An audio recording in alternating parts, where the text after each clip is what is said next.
forward. Previous video show you how to display data on grid, and now I am about to show you how data binding in a ComboBox list.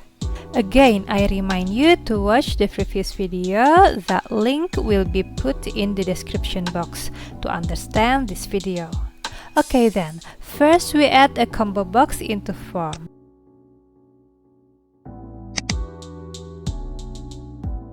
Set it on the top of the grid and name it CBO class.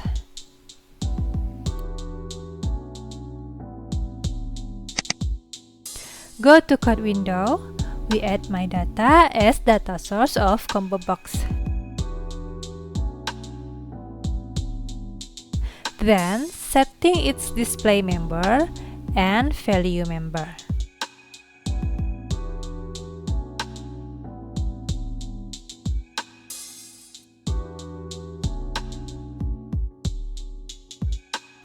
From the two columns, we have set class name as display and class code as value.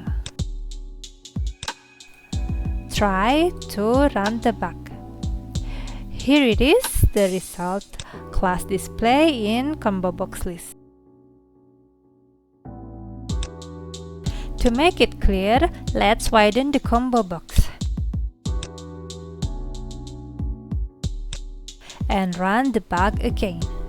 Here it is, class name display as you can see, but the code is hidden in property value.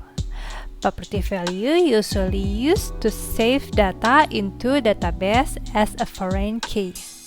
Look easy, doesn't it? Next video will be CRUD process about create or insert, retrieve, update, and delete data. So that's it for now. I hope you learned something. Happy coding and bye!